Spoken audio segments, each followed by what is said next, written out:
Hello बच्चों। मैं हिमांशु जंगीनिया।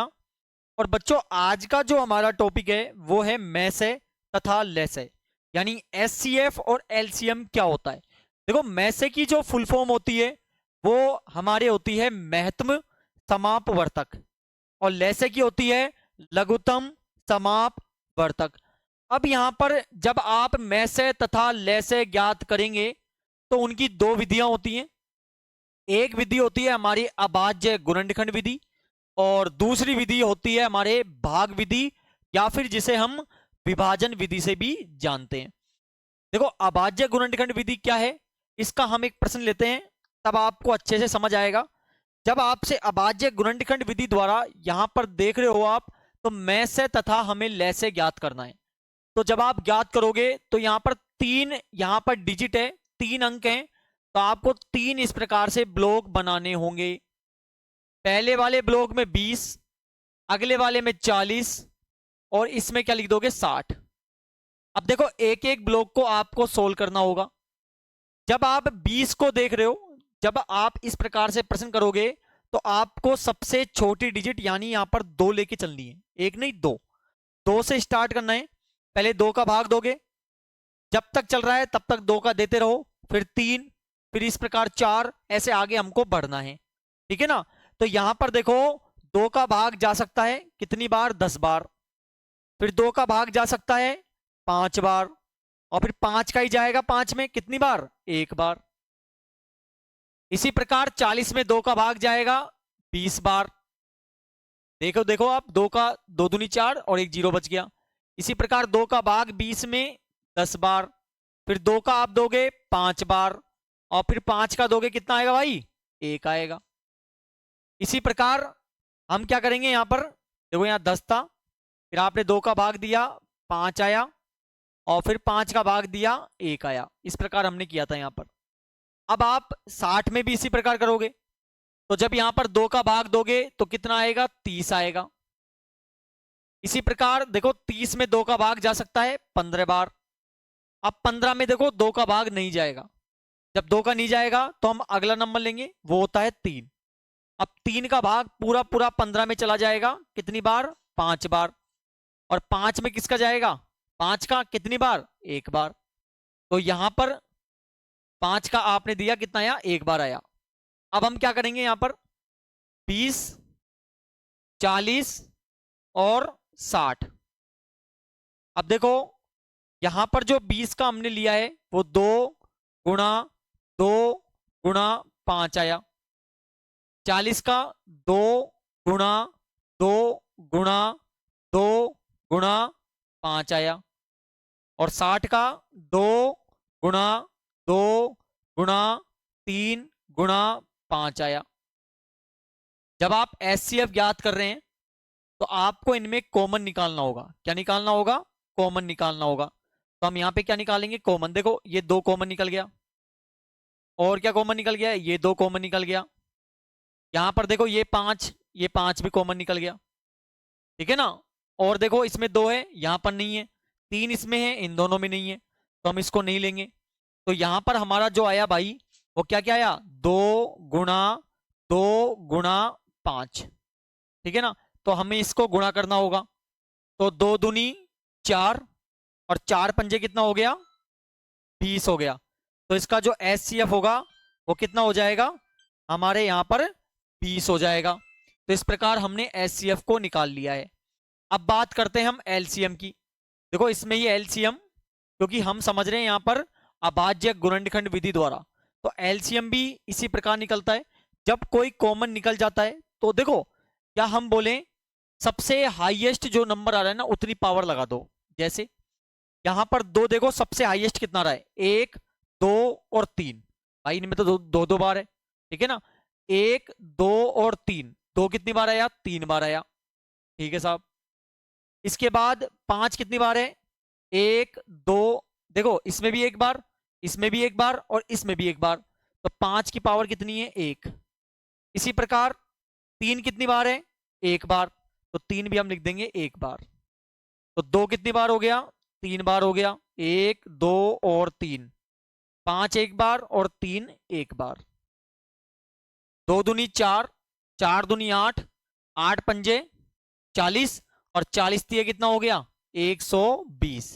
तो हमारा जो इसका लेसे होगा यानी एलसीएम होगा वो कितना होगा 120 होगा। उम्मीद है समझ आया होगा आपको।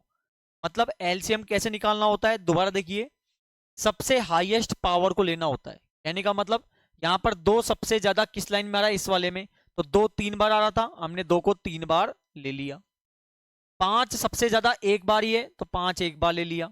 और इसी प्रकार जो 3 है वो भी सबसे ज्यादा एक बार ही है तो हमने 3 को एक बार ले लिया और इनको गुणा किया तो हमारे पास 120 आया। इसी को बोलते हैं बच्चों अभाज्य गुणनखंड विधि द्वारा हम में से और ले से किस प्रकार ज्ञात करते हैं। अब एक काम कीजिएगा, इसी का एक प्रश्न आप सोल्व कीजिएगा और वो प्रश्न है 20, 90 और 130। और इसको सोल्व करके कमेंट बॉक्स में आप आंसर बताइएगा इसका में से और ले से किस प्रकार आया। यह आपने सीखा है अभाज्य गुणनखंड विधि द्वारा। और अब हम पढ़ेंगे यहां पर कि भाग विधि द्वारा किस प्रकार से हम यहां पर ले से और में से ज्ञात कर सकते हैं। ठीक है ना, पहले हमने देखा था अभाज्य गुणनखंड विधि, अब देखेंगे भाग विधि या विभाजन विधि। तो हम यहां पे क्या करेंगे, जब आप यहां पर ले से ज्ञात करोगे भाग विधि द्वारा, पहले आपने देखा हमने 3 ब्लॉक बनाए थे, 3 संख्या थी। अब यहां पर 3 ब्लॉक नहीं बनेंगे, जब आप भाग विधि से कर रहे हो ना तो तीनों संख्या एक साथ ही आएगी। क्या आएंगी, तीनों संख्या आपके एक साथ ही आने वाली हैं। ठीक है ना, तो हम तीनों को एक साथ लिख देंगे 70, 140 और 200। देखो सबसे पहले नंबर आपको 2 से स्टार्ट करना होगा। यदि 2 का भाग जा रहा है तो 2 फिर आगे बढ़ना है। जैसे 2 का भाग 70 में चला जाएगा 35 बार, 140 में जाएगा 70 बार और 200 में जाएगा 100 बार। इसी प्रकार 2 का भाग देखो 35 में नहीं जा सकता, पूरा पूरा भाग नहीं जाता है।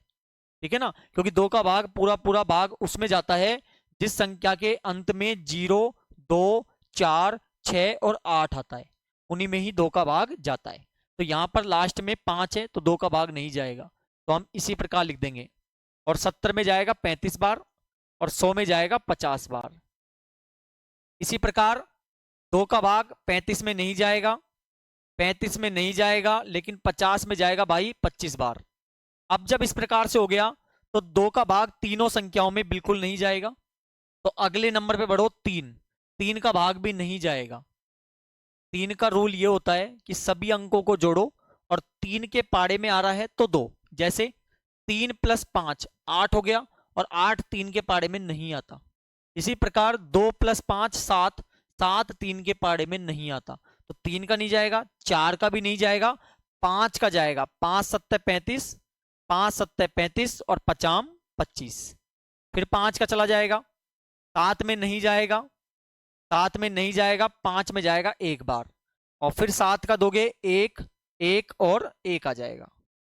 अब इन सभी नंबरों को गुणा कर दो, 2 गुणा 2 गुणा 2 गुणा 5 गुणा 5 गुणा 7, 2 दूनी 4, 4 दूनी 8, 8 पंजे 40, 40 पंजे 200 और 207 कितना हो गया 1400।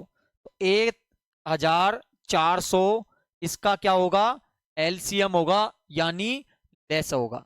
इसे हम बोलते हैं भाग विधि।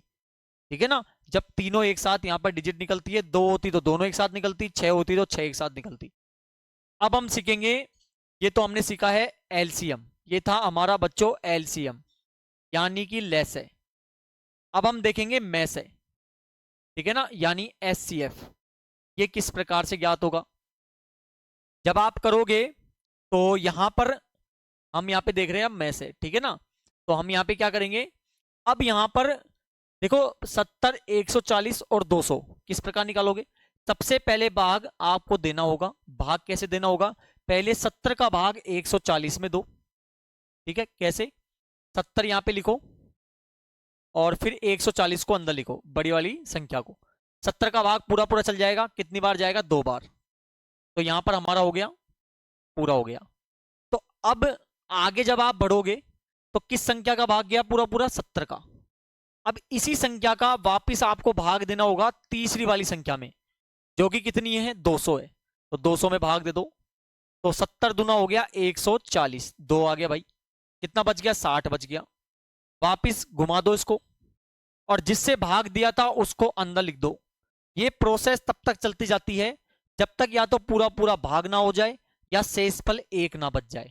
यदि शेषफल 1 बच रहा है तो उसका एचसीएफ 1 ही होगा, ध्यान रखिएगा आप, ठीक है ना। तो 60 का भाग 70 में दोगे 1 बार जाएगा, 10 बच गया मेरे भाई। अब इसको घुमा दो और जिससे भाग दिया था उसको वापस अंदर पुटअप कर दो।